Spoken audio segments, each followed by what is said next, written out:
Well, hello, everybody, and welcome to the Year Through the Bible podcast. I'm Andrew Forrest, and my special guest today is not even on this side of the Atlantic. It's Dr. Peter Williams.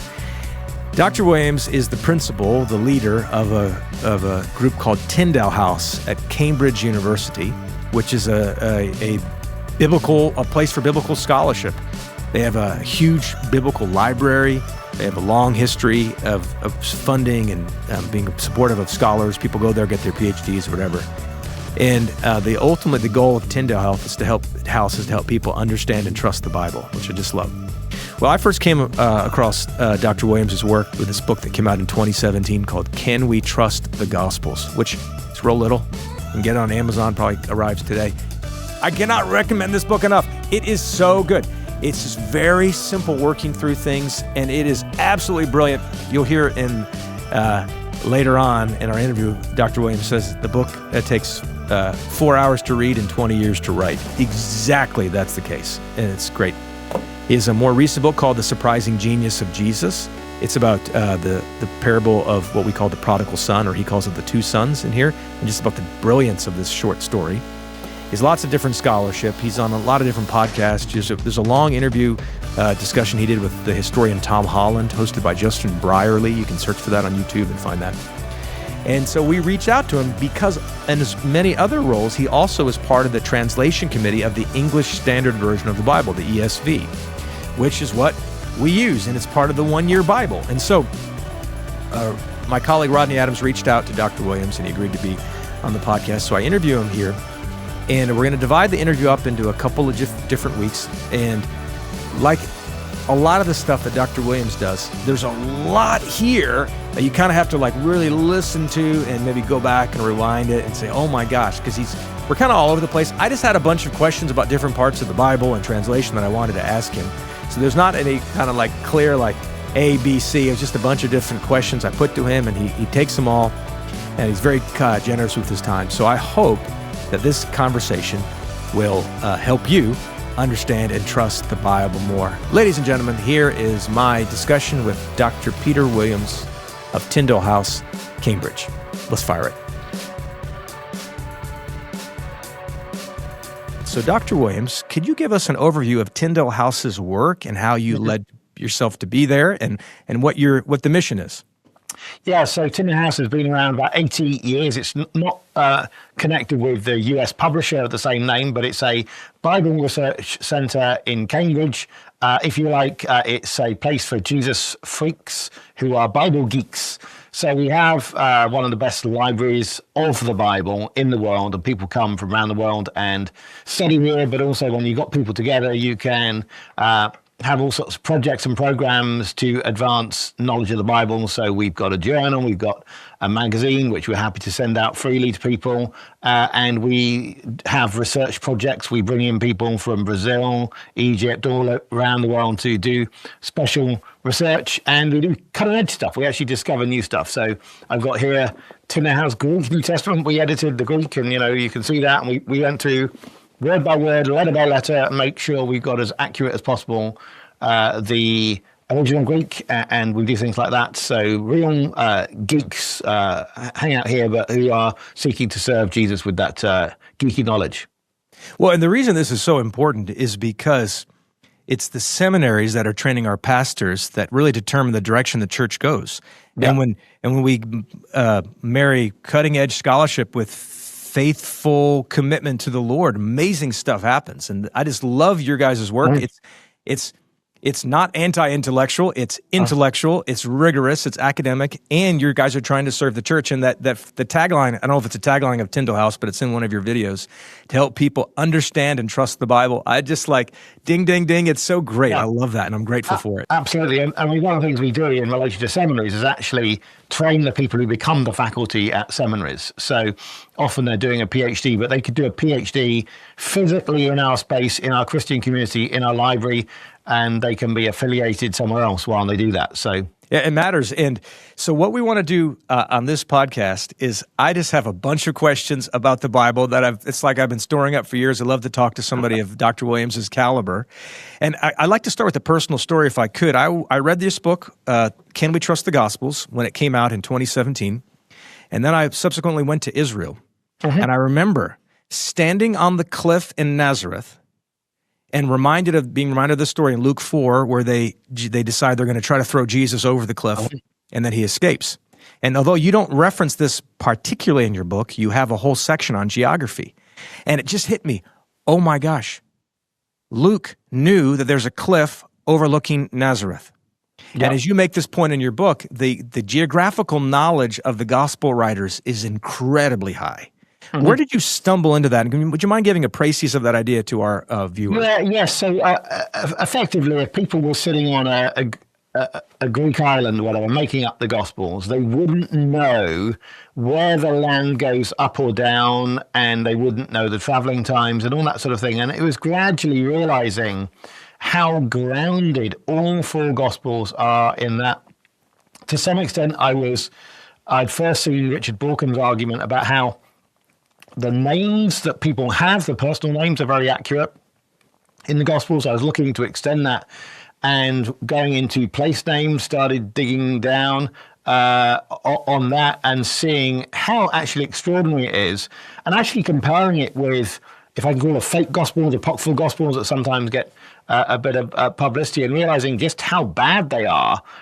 They just don't know anything about the land of Jesus. And so I think that's, at least it's a baseline it gives us, that the gospel writers either come from the land of Jesus or they've had really careful conversations with people who've been there. Those are the only two possibilities. That doesn't on its own demonstrate that everything they say is reliable, but it gives you a certain baseline, which is very different from where a lot of skeptics are coming from, who are just thinking, it's all just made up, it's myth, whatever. What you're doing in the book, Can We Trust the Gospels, is you're constantly knocking down the bad arguments against the trustworthiness of the Gospels, allowing space, I guess, for Jesus to be there, leap off the page. But that part about geography is just so great. And, when I'm a Bible reader, often I skip over geography things unintentionally because I don't know the land. And then if you go to the Holy Land and you see it, so it's all there. Each chapter in the book is like that. The stuff on the names is great. I can't recommend this book highly enough. Here's some of the questions I'd love to kind of hit this today. Just jumping right in, off the deep end. Genesis 3:16. So Genesis 3:15 for our readers is that amazing messianic, for our viewers, that amazing messianic prophecy. I will put enmity between you and the woman, and between her offspring and your offspring. He will strike your head, and he will crush your head, and you will strike his heel. And then he goes on to say, here, I want to read it here. I'm reading in the ESV. Genesis 3:16 says, here, let me pull it up here. He turns to the woman, and the Lord says to the woman, Genesis 3:16, I will surely multiply your pain in childbearing, and pain you shall bring forth children. Your desire shall be contrary to your husband, and he shall rule over you. And all these verses, particularly these poetic verses in the opening chapters of Genesis, are very difficult, and there's all these multivalent meanings. But my question to you, because, am I right, Dr. Williams, you serve on one of the oversight committees for the English Standard Version? ESV committee, Yes. Why is it translated there, I will multiply your pain in childbearing, implying like labor before the fall would have been painless, and now it's painful, whereas often the root word in Hebrew is related to conception. I'll make it difficult conceiving. Tell me that there. Yeah, so a few things. Firstly, when you're on a translation committee, quite a few of you, 12, 15 or whatever, and we discuss things, but you've also got to think there are, let's say, 800,000 words in an English Bible. So you just have to do some simple calculations to recognize that not everything is going to be individually discussed. So the English Standard Version is a revision of the Revised Standard Version. And sometimes what you need to do in order to work out why is a particular rendering the way it is, to look back in the history and say who first did this. So that's one thing. But I think what you're saying is there's a particular Hebrew word that's more, or root that's more often connected with conception than with actually giving birth. And that's absolutely correct. But what I want to say is nowadays we can read things with our vantage point, where we think of fertilization, implantation, that's conception. And what happens is, over time, words become more precise in English. So that's one of the things, because we're moving towards a more scientific sort of vocabulary in modern age. Now, of course, the ancient world knows how long it is between a man and woman getting together and the woman giving birth. All that sort of known. But what you see is that in their language, people haven't yet distinguished. I mean, at one level, if a woman is her egg is fertilized and implanted, that makes absolutely no difference to anyone in the ancient world. They see nothing. They have no scans. What they notice is, when the bump appears and as that leads towards the child. So that means Hebrew hasn't fully distinguished these words. And so you can see that in, say, Job's opening words when he's cursing the day that he was born, and he says in Job chapter 3 verse 3, "Let the day perish on which I was born, and a night in which it was said, a man is conceived." And that's what I'm reading from the ESV, and you think, well, hang on. I mean, did someone come along in the night and say, "Hey, a man has just been conceived"? In our sense of fertilization, implantation, absolutely not. No one has a sense of that, and they wouldn't know it was a male child. Okay, so clearly what we're seeing is the Hebrew doesn't distinguish these words. It is simply not culturally necessary to do that. It's not very helpful at all. So cultures make the distinctions that are helpful for them. Now, why does God speak in this way? Because God speaks in simple language, which can actually be useful for every culture. So if you were to put everything in scientifically, say, modern terms, it wouldn't actually be useful until that time, the modern age. It wouldn't be useful for God's church for most of history.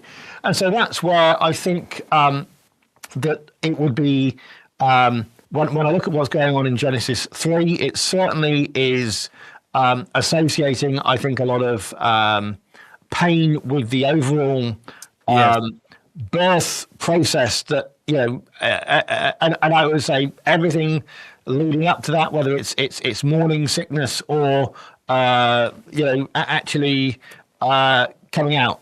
I think the whole thing, if that makes sense. Yes, it does. So, in a way, we are reading it too narrowly if we are assuming Genesis 3:16, "I'll multiply your pain in childbearing," refers only to what we call labor, the narrow process of a child coming into the world.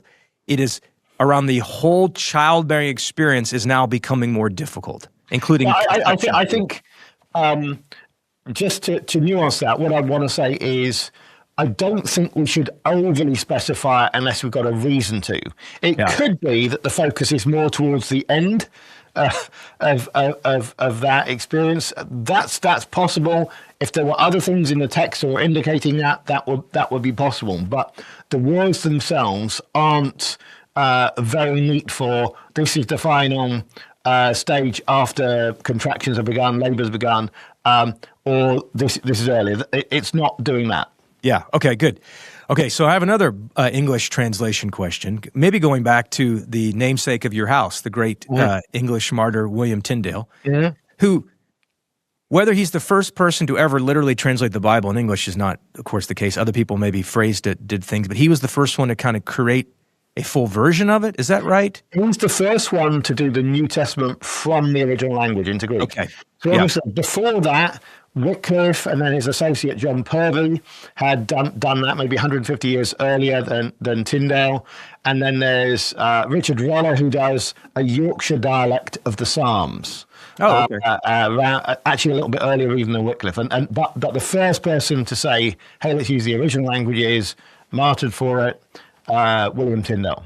And a lot of our English words were created by William Tyndale that we still use. Like, isn't scapegoat is a Tyndale phrase, right? From Leviticus. Atonement, loving kindness, lots of words. Yeah. Beautiful ideas. So I don't know if this is a Tyndale. The antecedents go back to Tyndale or not, but Genesis 6, we have the story of the flood, and Noah builds this craft, this boxy craft thing that everyone in the whole English-speaking world knows as the ark.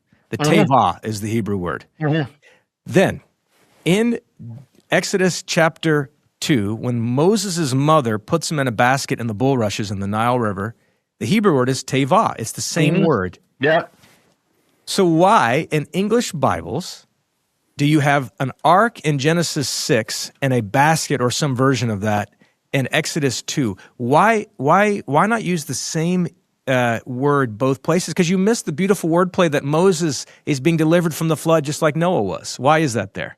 Yes, I mean, to some extent, some of these things go back into the history of translation, and certainly the word ark that is used in William Tyndale's translation. It's used also for the Ark of the Covenant, which is a different word. Different Hebrew word, yeah.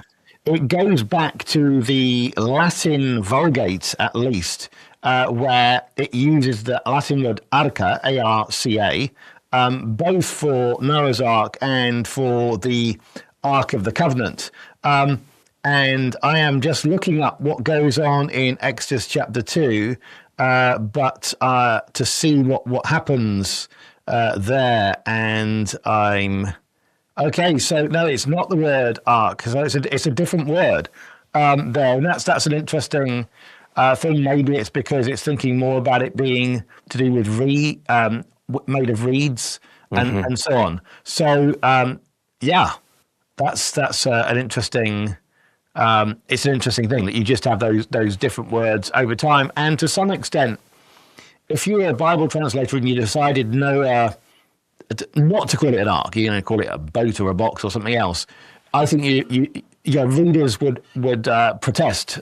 So there's a certain amount which once the rendering has become traditional, normally translators don't want to vary away from that unless they've got a really good reason. I mean, there was one time when there was a riot in North Africa because the Latin translation was being read out in Jonah chapter 4, and the Latin word for the plant that grew up over Jonah was changed, and people protested pretty vociferously about that. So I'll tell you an example where that's the case is and I don't know if these go back to Tyndale or to the translators of the King James, but through the valley of the shadow of death, a beautiful evocative English phrase that you really can't do away with now, even though that's a poetic way of expressing what's in Hebrew there, right? That'd be a place where translators they try to go with the precedent that's been given to them often. Yeah, so I mean that's an interesting case because the Hebrew is written in consonants. And then you have vowels put around that, and the vowels seem to say shadow of death. And there's a modern theory that says it's actually just darkness, not shadow of death. But there's one poetic parallel in Job where it's in parallel with death.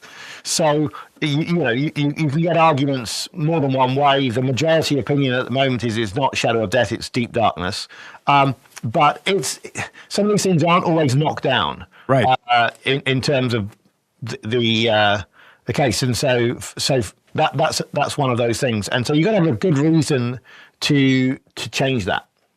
It seems like to me when I'm reading the ESV compared to the NIV or some other translations, says the ESV had placed one of its translation values is the continuity with the rhythms of the English language that are so familiar from the past. Yeah, is that absolutely. Right? Yeah. So that would be, again, I haven't looked here. Let's look in 1 Kings 19, when Elijah does he hear a still small voice in the? I imagine he does. I mean, there was a rule we called the Lord's Prayer rule.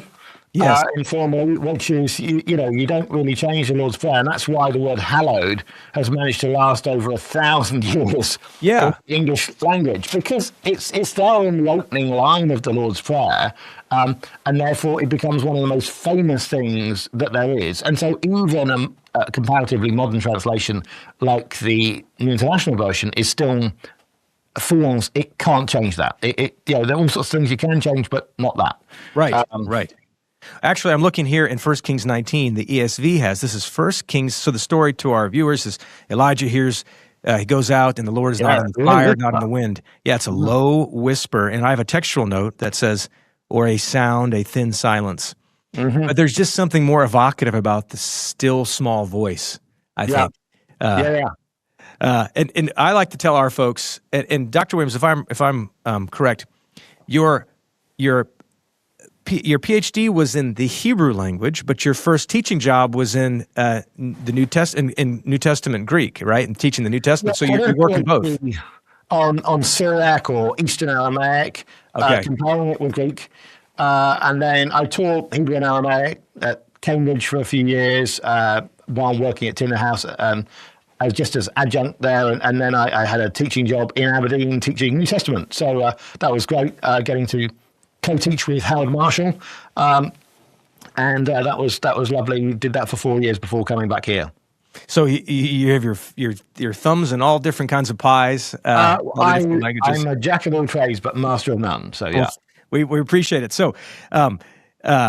Moving on to some other questions here. There's been a book that came out last year in Oxford University Press by a guy named Tom Schmidt about a famous passage in Josephus's work that has long been considered inauthentic because the passage says something about this man Jesus who was known as the Christ and he was said to have done this or that. And people claim that a later Christian scholar wrote it into a Josephus manuscript. And Tom Schmidt's new book says, actually, when you research it and you compare occurrences of words and so on, it could be seen as authentic. It's not that Josephus is saying that he believes Jesus was the Christ. It's more that Josephus is saying people said he was the Christ. Have you looked into that at all? Have you found that argument persuasive? Absolutely. So, and in fact, I spent quite a bit of time with Tom, the author, last week and had detailed conversation with him about that. So yes, I mean, it's a fascinating thesis. It's been quite well received. And it's really got two parts to it. One is that this passage is authentic. Secondly, that Josephus, this Jewish historian, probably, if you look at his LinkedIn profile, if you like, the people he's close to, he's actually close to people who are probably at Jesus' trial. And that's a really interesting part to it. So it's when he says about Jesus having been executed, or that actually he's getting his information from sources that are close to the events. So those are the two parts to it. But the bit about the authenticity is quite interesting. And it's, on one level, it's challenging because you wouldn't expect a Jew who hasn't become a Christian, Josephus, to call Jesus the Christ. But then there is this side where, you know, someone might call Elvis the king. Let's say an American calls Elvis the king. Does that mean they're saying, okay, we're going to go back to being a monarchy? Right. Well, no, it doesn't. It's a way of identifying him. Now, Elvis isn't that common a name, so maybe that's not a good analogy, but Jesus was a common name. It was the sixth most common male name for Jews of the land. And so that's why to have an extra thing and say, oh, I'm talking about the one who gets called Christ, that could be an explanation for why it is. So I think that the jury will be out for a while, and that probably people won't ever reach agreement on it. But it's a fascinating and powerful thesis, and I think there's just so much evidence for Jesus, and this is part of it. If you don't start with a unjustifiably skeptical view of things, then you can actually see that there's really quite a lot of evidence, and this could be part of it, but not a piece that I absolutely need. It's not like the four wheels of my car that I have to go along. As you talk about in your book, Can We Trust the Gospels? Modern skeptical people want to rule out the miraculous parts of the life of Jesus, but if you take out the miraculous part and you look at the other parts, there's really no question at all that he existed, that he lived. We have so many testimonies to him, extra biblical sources. A Roman governor writes about him and these sorts of things. It's that people come to the idea that because of the miraculous, it can't be trusted. Yes, and I think it's also worth observing that people are sort of more open to the miraculous in both good and bad ways nowadays. I mean, I was doing some street outreach the other day, and someone was telling me that there was some alien spacecraft just up beyond where we could see that was watching our every movement, sort of thing. And so people have got all these weird and wonderful views right now. But what that means is that perhaps the old skepticism is not as widely shared. The sort of anti-supernatural thing, what we're finding is younger people could be more open to the fact that the world may be a bit weirder and more wonderful than they had accepted. Well, and I've already said it, but I will say it again. in this little book, Can We Trust the Gospels, if you just work your way through it. I mean, I'm a believer in Jesus. I'm a pastor. And I'd read the book previously, but I just read it in preparation for our conversation yet again. And you come to the end of it and you're like, oh my gosh, this is so persuasive. And I think you make the point in there, like, so to take the gospel writers, we already referenced the geographical knowledge they have. Well, they get all the small details right. So then you have to argue they get the small details right and they totally make up out of whole cloth the large miraculous. It doesn't work. Like, that's the problem. The feeding of the 5,000, you do a good job of comparing John's account and Mark's account and how they agree it's the time of the year, it's springtime, hence the green grass, Mark tells us, and all these things. It almost requires a larger miracle to explain how they get all the small details right and make up the big one than just accepting it's because of what happened. Yeah, that's right. I mean, what you got in the feeding of the 5,000, where you've got 4 different accounts, Matthew, Mark, Luke, and John, and there are what are sometimes called underlying coincidences between Matthew, Mark, and Luke. That is, in John, Jesus turns to Philip and asks where to get bread from, and in John, you see no reason why he should do that. But over in Luke, it's told you the feeding is near Bethsaida, and back in John, it tells you that Philip is from Bethsaida. And that's just the way that the accounts dovetail. Mark tells you lots of people are traveling, coming and going, doesn't explain why. John tells you it's Passover time, which I guess is the equivalent of Thanksgiving, and it's hard to book a plane ticket at the time, and so all of that comes together. It exactly fits. If it's Passover time, that would make the grass green because you've just had 5 more months of rainfall than you'd normally have. So those sort of things fit with the miracle. And to say that somehow by the telephone game, that those details got kept and then the miracle got exaggerated, that makes no sense at all. One of the things that when I first read it, I just underlined it, and it was so... like any good book, you point out things that are so staggeringly obvious, and none of us had seen it. We talk about the telephone game, and that means I whisper to hear, and then by the time it goes around the room, it's all corrupted. And people say, that's what happened with the Bible. It started one thing, and then it came out over here as another thing. But you say the problem with the telephone game is that when you play that in elementary school, the purpose is to corrupt, first of all. It's only funny if the answer at the end is different. And secondly, it's done in secret, and you whisper. Yeah. Whereas that's not at all how Christian testimony worked from one person to the other. Yeah, it's a game with very strict rules to maximize the chance you get the message corrupted. And so to say that's an analogy for Christianity, I think is, again, not very helpful. Yes, I love that. So speaking of history, so earlier this year, you were on a video, you did an event with the historian Tom Holland, hosted by Justin Brierley. In the tagline was like an historian, a New Testament scholar, a biblical scholar, talk about different things about Jesus. And Tom Holland is famous now for being more open to the claims of Christianity and certainly acknowledging that our entire civilization depends on gospel values. But he's still a skeptic about certain things in the scriptures. And he raises what then you have called in a couple places the biggest historical problem in the New Testament. So if I could sum it up here, it's that it seems perhaps that King Herod the Great dies around 4 BC. Is that right?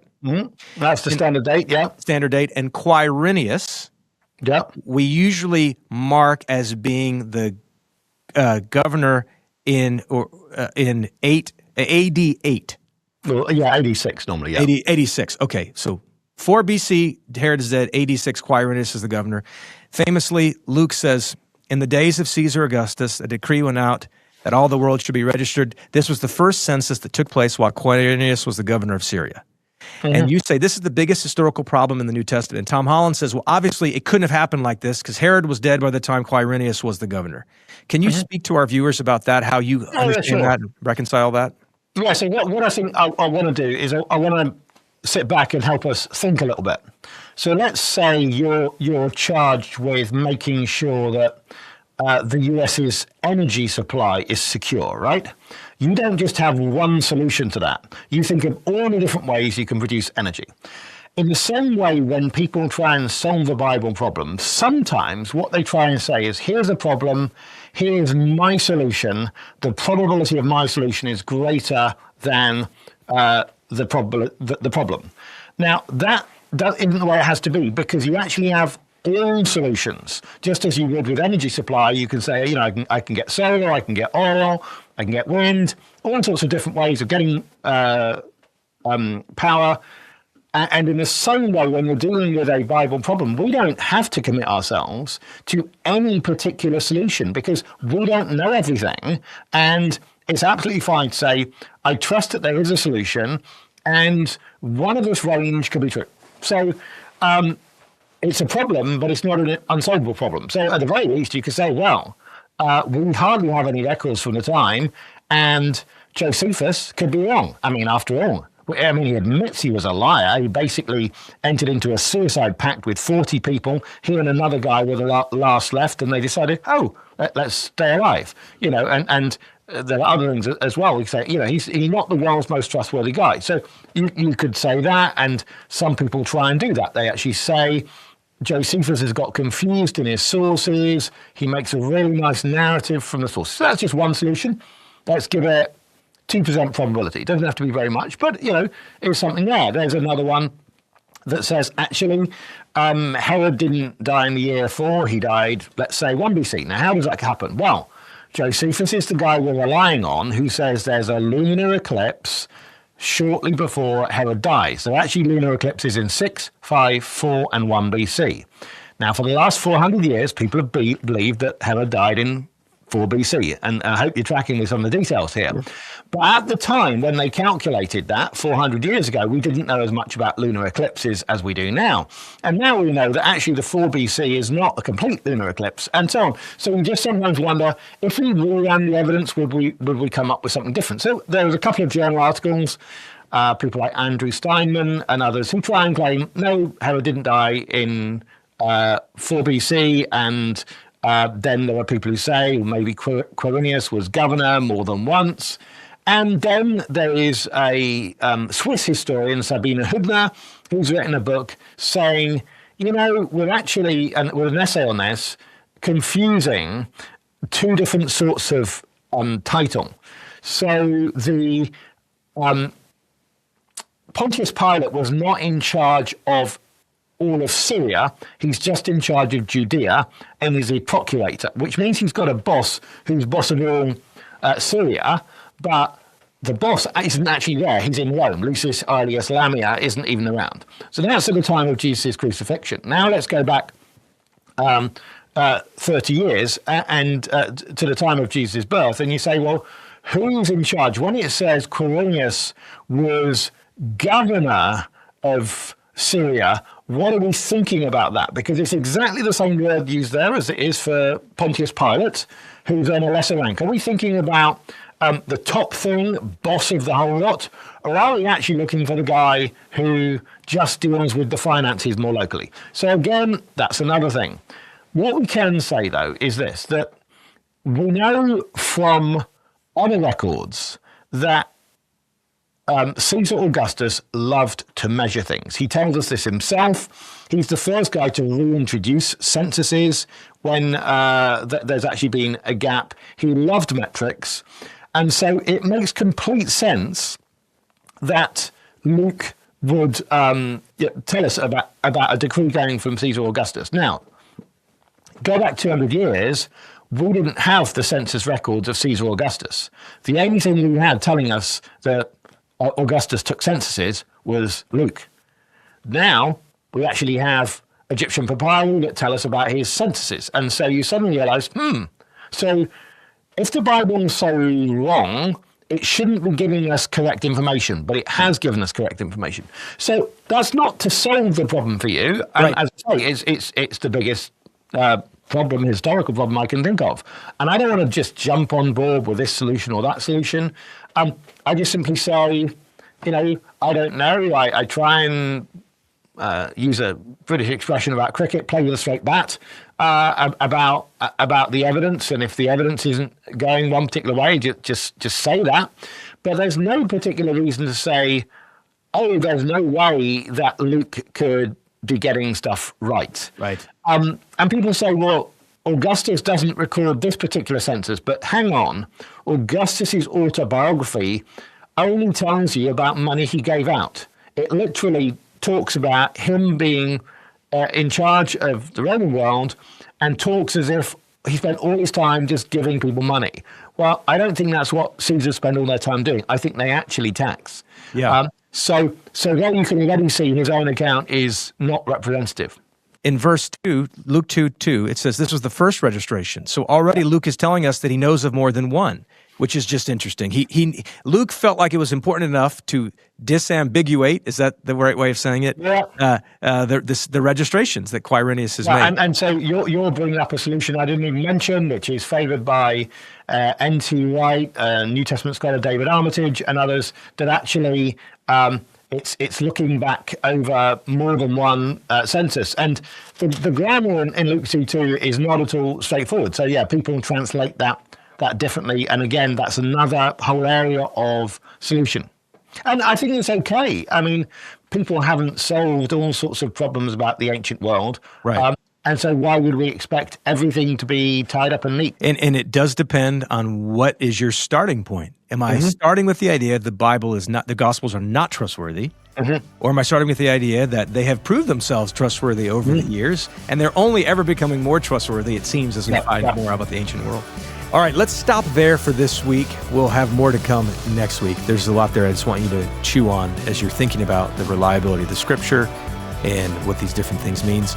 And I'm familiar with some of his ideas because, again, I read some of his books and been thinking about this stuff, and I think I'm obsessed with the Bible and its reliability and all that kind of thing. So some of these ideas might be new to you.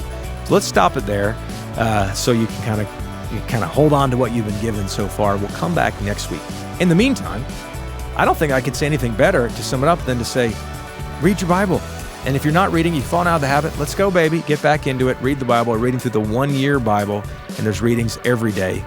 And the more we read it, the more we love it, and we realize it's a beautiful work of art. So keep reading, and I'll see you next week.